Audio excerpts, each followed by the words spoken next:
The restless monk and the mountain's teaching. In the ancient mountains of Tibet, where the air grows thin and the silence speaks louder than words, there lived a young monk named Tenzin who carried within his heart a burden heavier than the stones he gathered each morning for the monastery walls.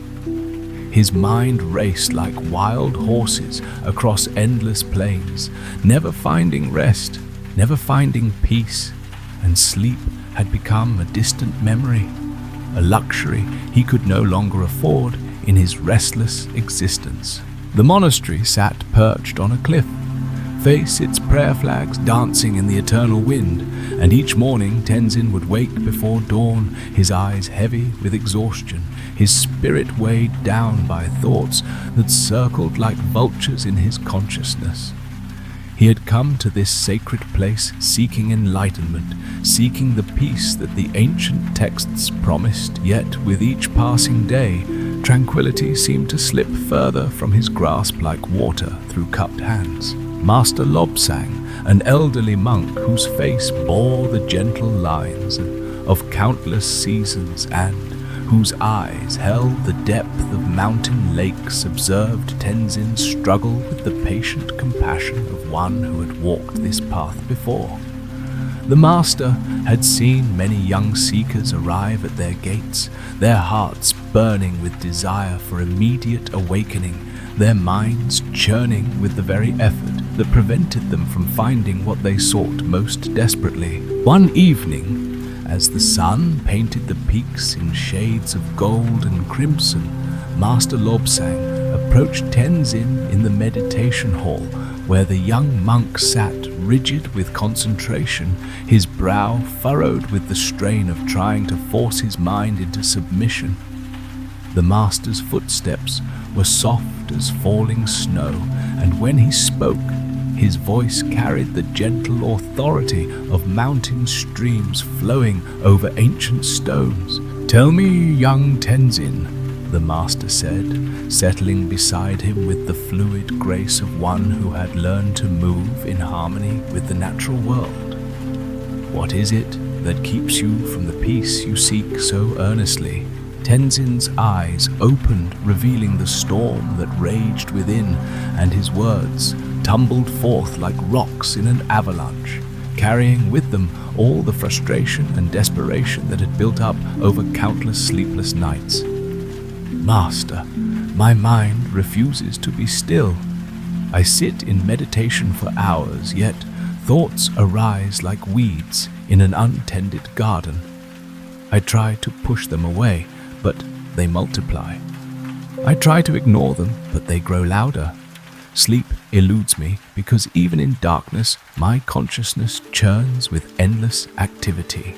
The master nodded with the understanding of one who had once walked the same treacherous path, his weathered hands folded in his lap like prayer flags at rest. "Come with me," he said, rising with the unhurried movement of someone who had learned that rushing toward peace only pushed it further away. "There is something the mountain wishes to teach you." They walked together through the monastery corridors, past the flickering butter lamps that cast dancing shadows on ancient walls covered with sacred texts and painted mandalas that seemed to pulse with inner light. The evening air was crisp and clean, carrying the scent of juniper incense and the distant sound of prayer wheels turning in the wind, their gentle rhythm like the heartbeat of the mountain itself. Master Lobsang led Tenzin to a small garden hidden behind the main temple, a secret sanctuary where few were permitted to enter. Here, among carefully tended plants and smooth river stones arranged in patterns that spoke of deep contemplation, stood a single cherry tree, whose branches reached toward the star-filled sky like arms raised in perpetual prayer. "Sit here," the master instructed, gesturing to a worn cushion placed beneath the tree's protective canopy. "And tell me what you observe about this tree." Tenzin settled onto the cushion, his body still tense with the effort of seeking, his eyes scanning the tree with the intensity of one searching for hidden meaning. "It is beautiful, Master. Its branches are strong, its leaves healthy. It provides shade and shelter. Look deeper." Master Lobsang encouraged his voice, carrying the patience of mountains that had watched countless generations come and go. "What does the tree do to make its branches grow? What effort does it exert to produce its leaves?"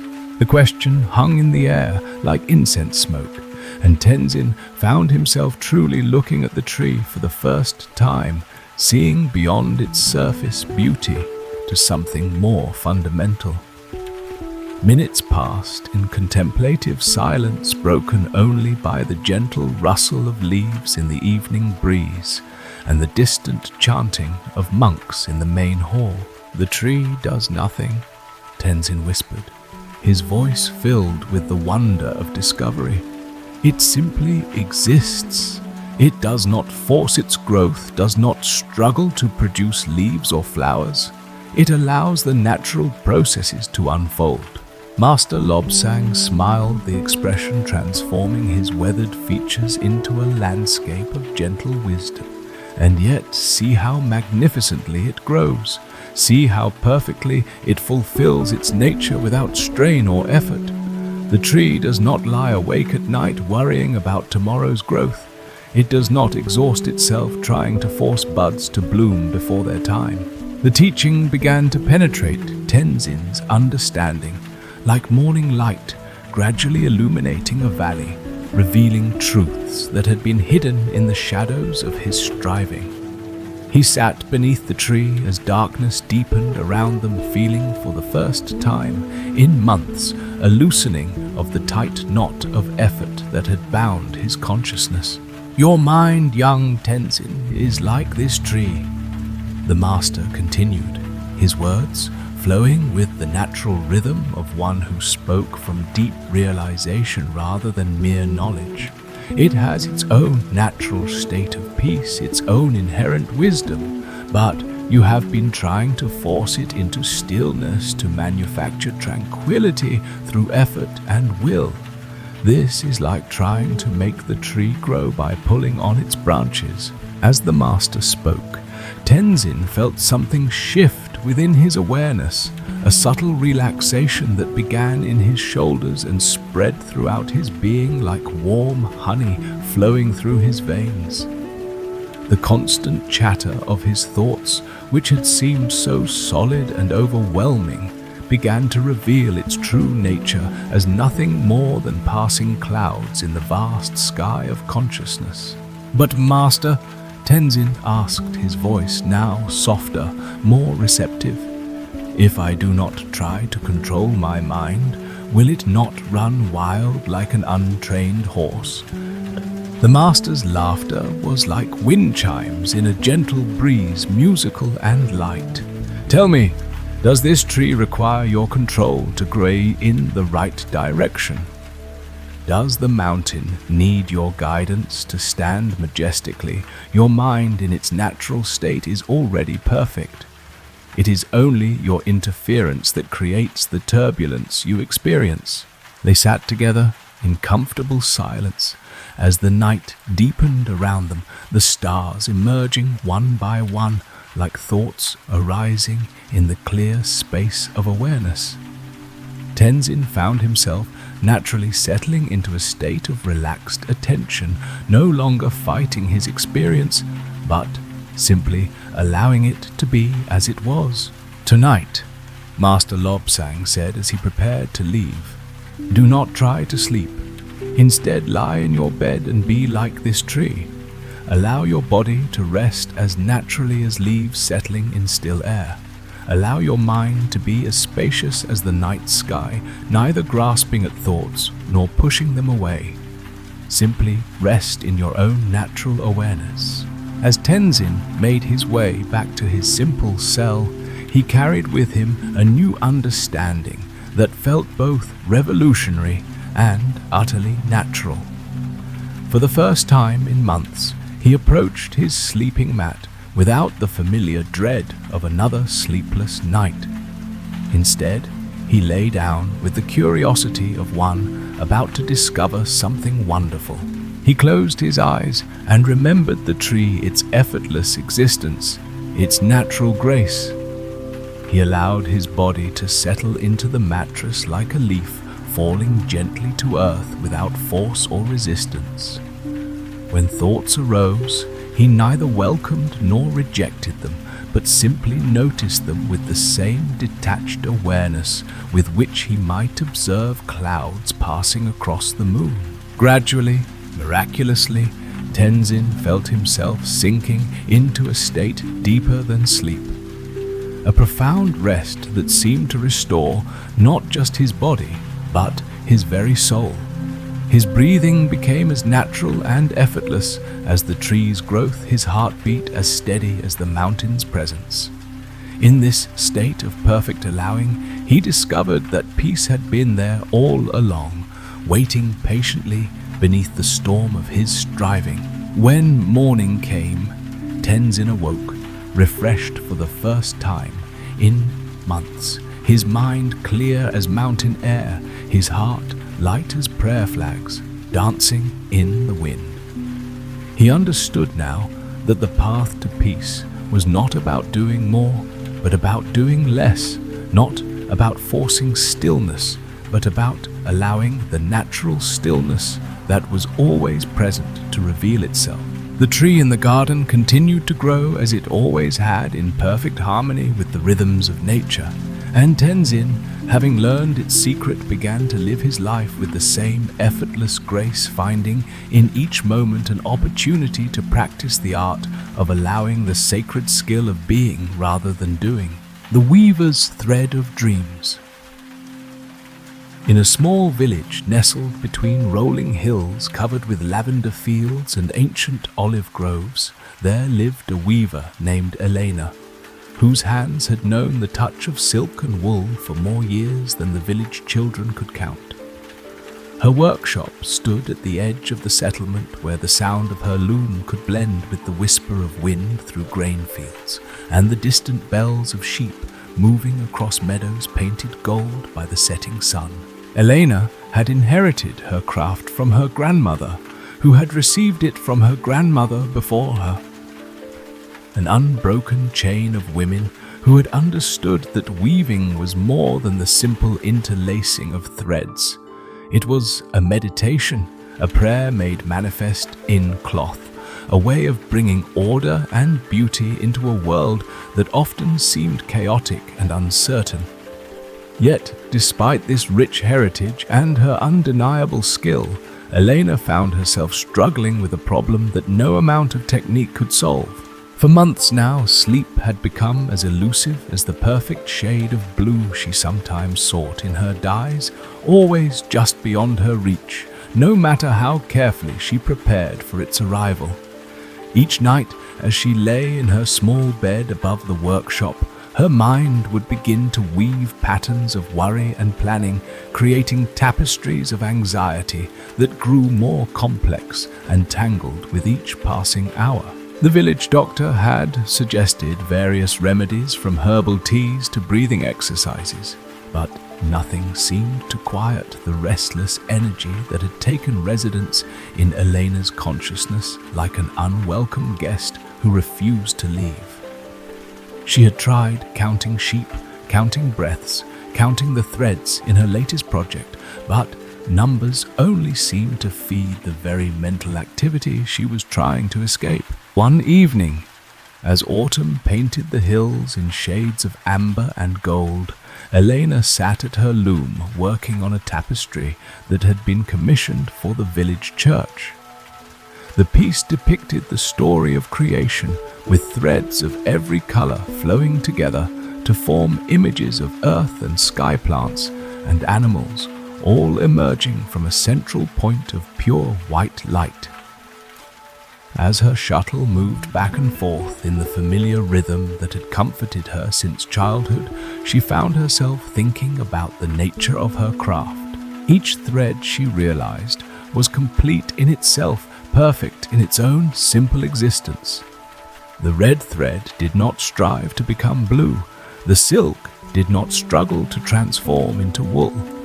Yet, when these individual elements came together under her patient guidance, they created something far more beautiful and meaningful than any single strand could achieve alone. The magic happened not through force or hurry, but through the gentle, consistent application of an ancient pattern that had been perfected over countless generations. As this understanding deepened, Elena began to see a connection between her weaving and the elusive art of peaceful sleep. Perhaps she thought her mind was like a collection of threads, each thought and feeling, a separate strand that had its own nature and purpose. Instead of trying to eliminate these mental threads or force them into unnatural patterns, maybe she needed to learn how to weave them together in a way that created harmony rather than chaos. That night, instead of approaching her bed with the familiar dread of another sleepless vigil, Elena decided to experiment with applying her weaver's wisdom to the challenge of rest. She lay down and began to imagine her consciousness as a loom, vast and patient, capable of holding whatever threads might appear without judgment or resistance. When a thread of worry about tomorrow's work appeared in her awareness, instead of trying to cut it away or ignore its presence, Elena gently acknowledged it and allowed it to take its place in the larger pattern she was creating.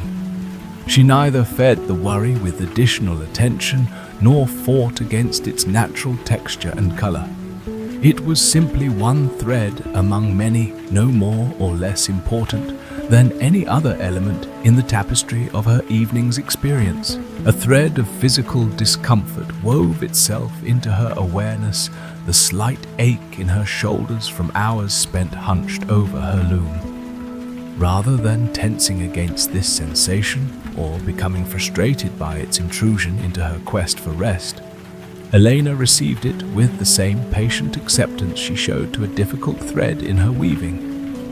She adjusted her position slightly, not to eliminate the discomfort entirely, but to work with it, to find a way for it to contribute to, rather than detract from the overall pattern of relaxation she was creating. As the night deepened around her small cottage, Elena continued this gentle process of conscious weaving, allowing each thought, sensation, and emotion to take its natural place in the expanding tapestry of her awareness. She discovered that when she stopped trying to control the individual threads and instead focused on the larger pattern they were creating together, a remarkable transformation began to occur. The worried thoughts that had seemed so urgent and demanding when she fought against them revealed themselves to be nothing more than colored strands with no more inherent power than she chose to give them. The physical sensations that had felt so intrusive when she resisted them became simply part of the rich texture of her embodied experience. Even the very desire for sleep, which had become a source of tension and frustration, transformed into just another thread to be woven into the larger pattern of acceptance and presence. Elena found herself entering a state that was neither fully awake nor completely asleep, but something altogether different and more profound. It was as if she had discovered a third option, a way of being that transcended the usual categories of consciousness. In this state, her mind remained gently alert, while her body sank into deep relaxation, creating a harmony between awareness and rest that she had never experienced before. Hours passed without her notice time, becoming as fluid and malleable as the silk threads she worked with during the day. Sometimes she was aware of sounds from the village, the distant bark of a dog, or the whisper of wind through the olive trees. Sometimes she noticed the rhythm of her own breathing, or the gentle settling of her body into the mattress. But All of these experiences were simply threads in the ongoing tapestry she was weaving, each one adding its own unique quality to the overall pattern without disturbing the fundamental piece she had discovered.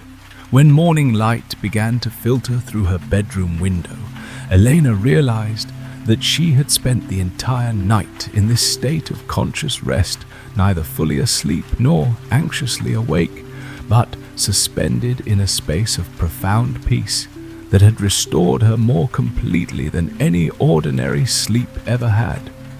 She felt refreshed not just in body, but in spirit, as if she had discovered a secret room in her own consciousness that had been there all along, waiting patiently for her to find the key. As she rose and prepared for another day at her loom, Elena carried with her a new understanding of the relationship between consciousness and rest. She had learned that peace was not the absence of mental activity, but the skillful weaving of that activity into patterns of harmony and acceptance. Just as her most beautiful tapestries emerged not from the elimination of challenging threads, but from their integration into larger designs of meaning and beauty. So too could her mind find rest, not through emptiness, but through the conscious creation of inner harmony. From that morning forward, Elena's approach to both her craft and her sleep was transformed. During the day, as she worked at her loom, she found herself naturally entering states of meditative awareness, each movement of the shuttle becoming a prayer, each pass of thread through warp a moment of presence. Her tapestries began to carry a new quality, a sense of peace and harmony that seemed to emanate from the cloth itself, touching all who encountered her work with a subtle but unmistakable sense of tranquility. At night, she would lie in her bed and practice the art of conscious weaving, allowing whatever threads appeared in her awareness to take their natural place in the tapestry of rest she was creating. Sleep, when it came, arose naturally from this state of acceptance, like a flower blooming in its proper season. When it did not come, she found that the state of peaceful awareness she had learned to cultivate was itself a form of rest so profound that the distinction between sleeping and waking became increasingly irrelevant. Word of Elena's transformation spread quietly through the village, as such things do in small communities, where the subtle changes in one person's energy can be felt by all. People began to seek her out, not just for her beautiful weavings, but for the sense of peace that seemed to surround her like a gentle fragrance. Without ever speaking directly about her discovery, Elena found ways to share her understanding through her presence, her work, and the quality of attention she brought to every interaction. The tapestry she had been working on for the church was completed during this period, and when it was finally hung in the sanctuary, villagers reported that something about the piece seemed to induce a natural state of contemplation and peace. Children would grow quiet in its presence. Adults would find their worries temporarily forgotten, and even the most restless souls would discover moments of unexpected tranquility when they gazed upon its interwoven patterns of light and color. Elena understood that she had stumbled upon something far more valuable than a technique for better sleep. She had discovered a way of being that transformed every aspect of her existence, a method of conscious participation in the ongoing creation of her own experience. Like the ancient weavers who had come before her, she had learned that the most beautiful patterns emerged not from force or struggle, but from patient attention, skillful guidance, and the wisdom to work with rather than against the natural tendencies of the materials at hand. In her dreams, when they came, Elena found herself in vast workshops where countless weavers worked together on a tapestry so large and complex that no single person could comprehend its full design. Each weaver contributed their own threads, their own patterns, their own understanding, and somehow all of these individual efforts combine to create something of breathtaking beauty and meaning. She would wake from these dreams with tears of gratitude in her eyes, understanding that she was part of something infinitely larger than herself, a cosmic weaving in which every thread, no matter how small or seemingly insignificant, played an essential role in the creation of beauty and meaning. The seasons turned as they always do, and Elena's hair grew whiter, her hands more weathered, but her understanding of the art of conscious rest only deepened with time. She had learned that sleep was not something to be achieved or conquered, but something to be received with the same patient attention she brought to her weaving. In this receiving, she had found not just rest for her body, but peace for her soul and a way of being in the world that transformed every moment into an opportunity for the creation of beauty, meaning, and profound tranquility. The fisherman's lesson in stillness on the shores of a mountain lake, where mist rose like prayers at dawn, and the water held reflections so perfect they seemed to reveal hidden dimensions of reality. There lived a fisherman named Kenji, whose patience had become legendary among the villagers who dwelt in the valley below. For 40 years he had cast his line into these sacred waters, learning from the lake itself the ancient art of waiting, without wanting, of being present without grasping, yet, despite his mastery of outer stillness, inner peace continued to elude him like the largest fish that always seemed to slip away just as he thought he had them secure. Each morning, before sunrise, Kenji would make his way up the winding mountain path to the lake's edge, carrying his simple fishing gear and a heart heavy with the accumulated fatigue of countless sleepless nights. The villagers who occasionally glimpsed him in the pre-dawn darkness would see only a figure of serene purpose, a man who had found his calling in the quiet communion between human consciousness and the natural world. But they could not see the storm that raged within his mind during the long hours when sleep should have provided refuge from the day's concerns. The lake itself was a mirror of perfection, its surface so still in the early morning hours that it was impossible to tell where the water ended and the sky began.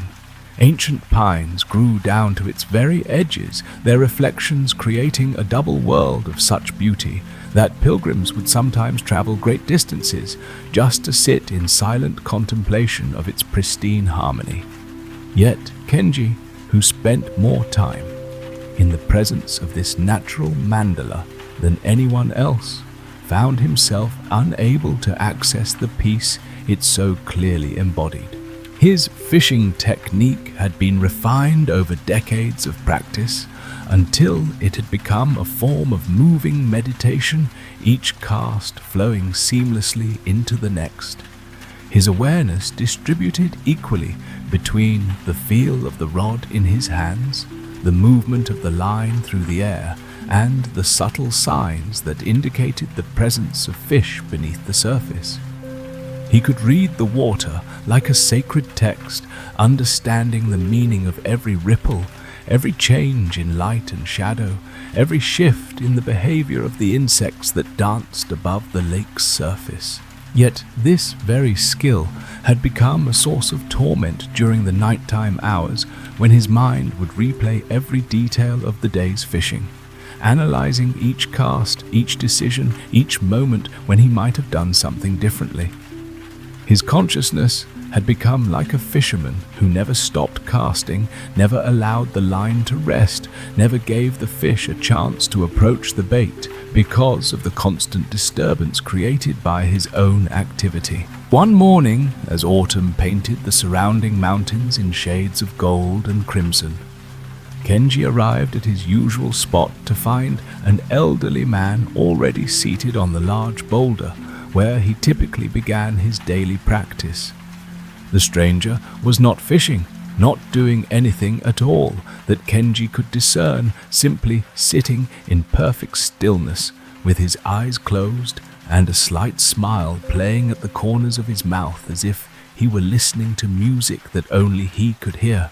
Kenji hesitated, uncertain whether to disturb this peaceful scene or find another location for his morning fishing. But the old man opened his eyes and gestured for him to approach with a movement so gentle it seemed like a continuation of the natural rhythm of the lake itself. "Please," the stranger said, his voice carrying the quiet authority of deep water. "Do not let my presence change your practice. I have come here to learn from the master fisherman whose skill has become the subject of stories told throughout the valley."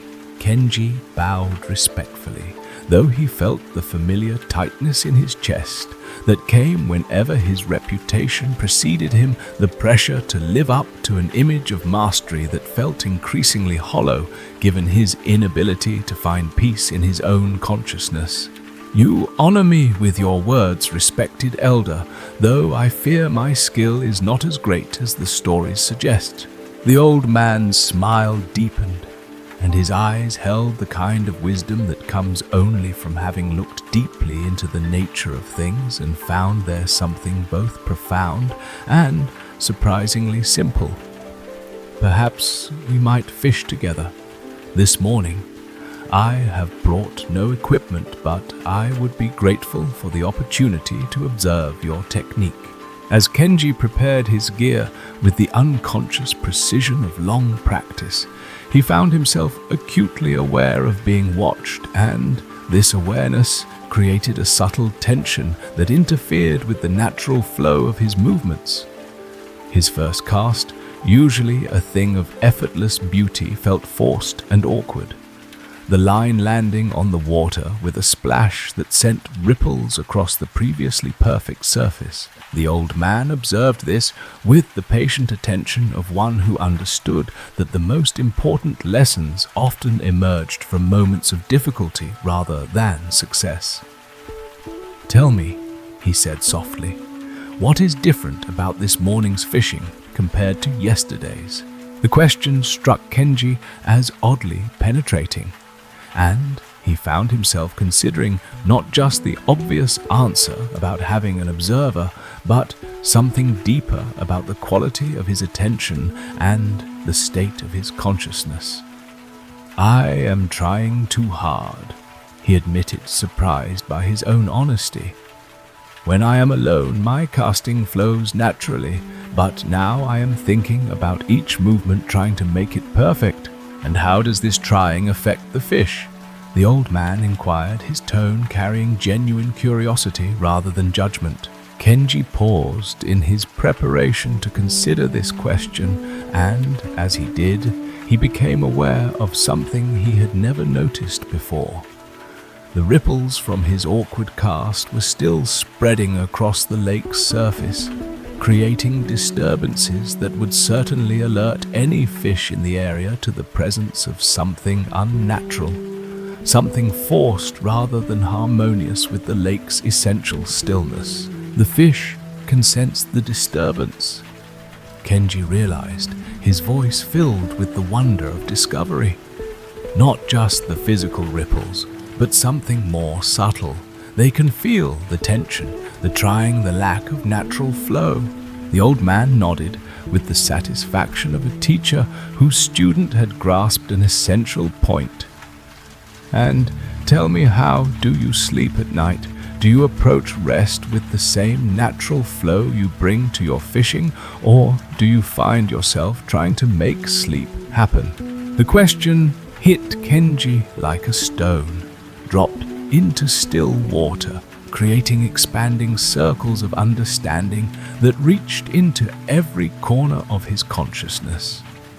He realized that his relationship with sleep had become exactly like his fishing this morning, filled with effort and trying, with the kind of mental activity that created disturbances that drove away the very thing he was seeking to attract. I lie in bed thinking about my fishing. Kenji confessed the words emerging from a place of deep honesty he rarely accessed. I replay every cast plan, tomorrow's strategy, worry about the weather and the water conditions. My mind never stops moving, never allows the stillness that would let sleep approach naturally. The old man gestured towards the lake, where the ripples from Kenji's earlier cast had finally subsided, and the surface had returned to its mirror-like perfection. "Watch now," he said simply. "Cast again, but this time, cast as if you were already asleep." The instructions seemed paradoxical, even impossible, but something in the old man's presence inspired trust, and Kenji found himself relaxing into a state of consciousness he had never deliberately cultivated before. Instead of thinking about technique or trying to impress his observer, he allowed his body to remember the thousands of casts he had made over the decades, letting the movement arise from a place deeper than conscious control. The line flew through the air with a grace that seemed to transcend mere physical skill, landing on the water so gently that it created barely a ripple, settling into the lake's embrace like a thought dissolving into the spaciousness of awareness. Almost immediately, Kenji felt a subtle tug on the line, and within moments he was playing a fish that seemed to have been waiting for exactly this quality of presence to reveal itself. As he brought the fish to shore, with the same effortless attention he had brought to the cast, Kenji experienced a profound shift in his understanding. The fish had not been caught through force or cleverness, but through a quality of presence that was so natural and unforced that it created no disturbance in the lake's essential harmony. The fish had essentially caught itself drawn by the authenticity of Kenji's offering rather than repelled by the artificial energy of trying. "This," the old man said as Kenji gently released the fish back into the lake, "is how sleep comes to those who know how to receive it, not through effort or technique, but through the same natural presence you just demonstrated. Sleep, like fish, is easily frightened away by trying, but naturally drawn to genuine stillness." They spent the rest of the morning fishing together, though the old man never touched a rod or line. Instead, he served as a living reminder of the quality of presence that allowed Kenji to fish from a state of relaxed awareness rather than effortful concentration. With each cast, Kenji's understanding deepened, and he began to see how the same principles that governed successful fishing could be applied to the art of peaceful rest. As the sun climbed higher and the morning fishing time drew to a close, the old man shared with Kenji the secret that had eluded him through all his years of practice. "The lake teaches us that stillness is not the absence of movement, but movement that is so perfectly aligned with natural rhythms that it creates no disturbance. Your consciousness, like this water, has its own natural state of peaceful flow. Sleep comes not when you stop the movement of mind, but when that movement becomes so harmonious that it no longer creates the ripples of disturbance that keep rest at bay." That evening, as Kenji prepared for bed in his small cottage overlooking the valley, he carried with him a completely transformed understanding of the relationship between consciousness and rest. Instead of approaching sleep as something to be achieved through effort, he began to see it as something to be received through the same quality of natural presence he had discovered in his morning fishing.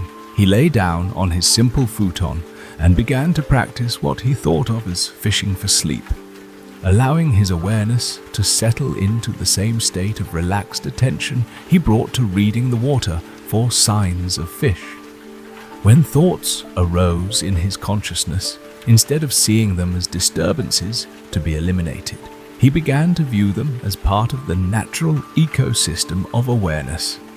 each one serving its own purpose in the larger pattern of mental activity. A worry about tomorrow's weather drifted through his mind like a leaf floating on the lake's surface, and instead of grasping at it or pushing it away, Kenji simply observed its passage with the same detached interest he showed to the various creatures that moved through his fishing environment.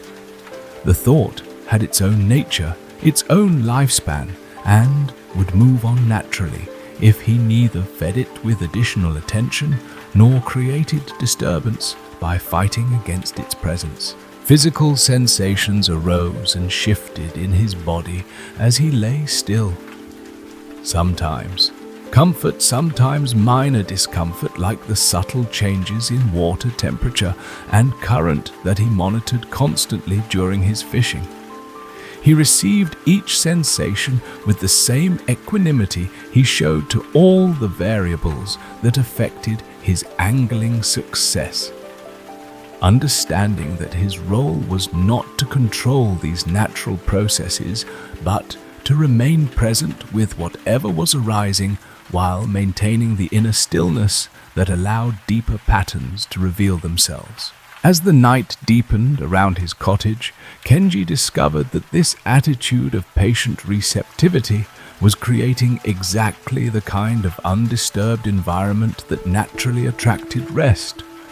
Like fish drawn to bait that was offered without the disturbance of trying, sleep began to approach his consciousness with increasing confidence, sensing the authentic stillness that made his awareness a welcoming environment rather than a turbulent one. Gradually, miraculously, Kenji found himself entering a state that was neither fully awake nor completely asleep, but something altogether more profound.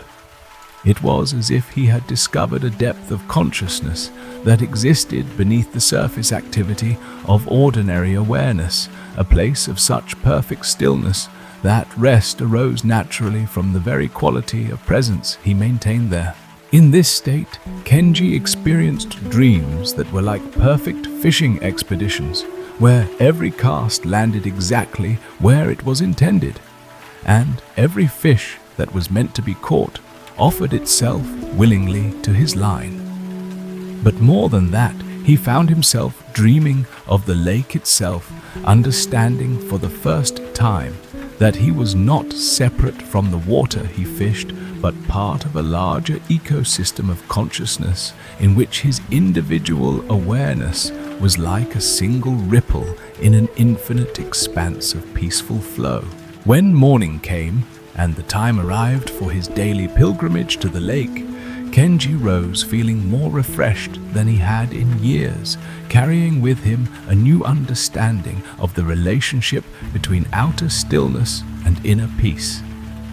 He had learned that the same principles that made him a master fisherman could transform his relationship with rest, and that sleep, like the fish he sought, could not be caught through force, but only received through the kind of authentic presence that created no disturbance in the natural flow of consciousness. From that day forward, Kenji's fishing took on an almost mystical quality, as if his hard-won understanding of inner stillness had enhanced his ability to commune with the lake and its inhabitants. Villagers who observed him would report that he seemed to fish from a state of such perfect harmony with his environment that the boundary between fisherman and lake appeared to dissolve entirely. At night, he would practice the art of fishing, for sleep approaching rest with the same patient skill he brought to his angling, creating through his quality of presence the kind of undisturbed environment that naturally attracted the deep peace he had sought for so long. His cottage became known as a place of unusual tranquility, and travelers who stayed there would often report experiencing the most restful sleep of their lives, as if the very atmosphere had been infused with the stillness Kenji had learned to cultivate. The old man never appeared again at the lake, but Kenji understood that the teaching he had received was complete, a perfect transmission of wisdom that had transformed not just his approach to rest, but his entire relationship with the art of being present in each moment. He had learned that mastery was not about controlling outcomes, but about creating the conditions in which natural processes could unfold according to their own perfect timing. And in this understanding, he had found a peace that extended far beyond the boundaries of sleep into every aspect of his existence. The calligrapher's ink of tranquility in a quiet city quarter where the lanterns glowed softly at dusk and the sound of temple bells drifted through narrow lanes, there lived a calligrapher named May, whose brushwork was said to capture the very breath of the universe. Her studio overlooked a tranquil koi pond, and the walls were lined with scrolls bearing characters so alive that visitors sometimes claimed they could hear the echo of wind or water in each stroke. Yet, for all the serenity her art inspired in others, May herself had become a stranger to the peace she so skillfully conjured on paper. Each night after the last visitor had left and the city's bustle faded to a distant hum, May would sit before her inkstone, grinding the stick in slow circles, preparing for her evening meditation. It was a ritual she had learned from her father, who had taught her that the act of making ink was as important as the writing itself, a way to settle the mind and attune the heart to the flow of the Tao. But lately, as the ink deepened to its perfect black, May's thoughts would scatter like startled sparrows, and sleep would hover just out of reach, teasing her with its promise, yet never fully arriving. She tried to calm herself with the familiar patterns, the slow inhalation, the gentle exhalation, the silent recitation of ancient poems. Sometimes she would paint a single character, peace, stillness, moon, on a fresh sheet of rice paper, hoping that the act of creation would quiet her mind. Yet, the more she tried to will herself into tranquility, the more elusive it became, as if her very effort was a ripple, disturbing the still pond of her awareness. One evening, as rain tapped softly at the shoji screens and the scent of plum blossoms drifted in from the garden, May received an unexpected visitor. A traveling monk, robed in faded blue, bowed deeply at her door and asked for shelter from the storm. May welcomed him in, offering tea and a place by the window where he could watch the rain trace patterns on the pond. The monk's presence was like a gentle breeze, unhurried and unassuming, and as they sat in silence, May felt a subtle shift in the atmosphere of her studio. When she offered him a brush and a sheet of paper, he smiled and declined, saying, "Tonight I am here only to witness the dance of ink and spirit." Feeling oddly at ease, May dipped her brush and began to paint. Her hand moved of its own accord, guided by years of practice and an intuition deeper than thought. She painted not for beauty, not for meaning, but simply to express the moment as it was rain breath, the quiet companionship of a stranger. The characters flowed from her brush in a style more fluid than any she had ever allowed herself, strokes merging and dissolving form and emptiness, intermingling in a dance that seemed to echo the rhythm of the falling rain. When she finished, the monk regarded the scroll with a look of quiet delight. "You have captured the rain," he said softly, "not just its form, but its spirit. This is the calligraphy of presence." May felt a warmth spread through her chest, a gentle loosening of the tension that had bound her for so many nights. "But I was not trying," she confessed. "For once, I simply allowed the brush to move." The monk nodded. "In sleep, as in art, effort is the cloud that hides the moon. when you release the need to control, tranquility arises on its own as ink flows when the brush is light. That night, May prepared for sleep differently. She did not recite poems or paint characters to summon peace. Instead, she imagined her mind as a blank sheet of paper, open and receptive, ready to receive whatever impressions the night might bring. Thoughts drifted across her awareness like strokes of ink, some bold, some faint, some unfinished, and she let them come and go without judgment, without trying to shape them into meaning.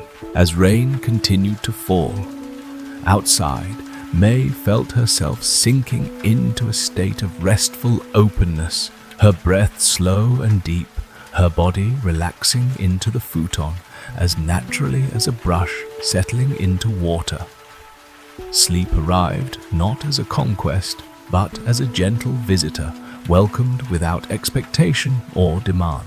In her dreams, May found herself wandering through endless scrolls of calligraphy, each character alive with its own spirit, each stroke a doorway into deeper silence. She awoke at dawn with a sense of renewal. She had not felt in years, her mind clear, her heart light, her spirit attuned to the quiet beauty of the world around her.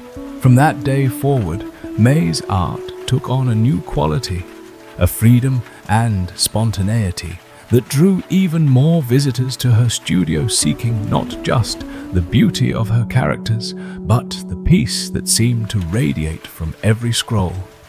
She became known not only as a master of ink, but as a teacher of tranquility, guiding others to discover that the true art of sleep, like the true art of calligraphy, was found not in striving, but in surrendering to the natural flow of being. And each night, as she prepared her ink and listened to the quiet sounds of the city settling into darkness, May practiced the calligraphy of presence, allowing her thoughts to drift and dissolve, her breath to flow, and her spirit to rest in the boundless space where sleep and wakefulness meet.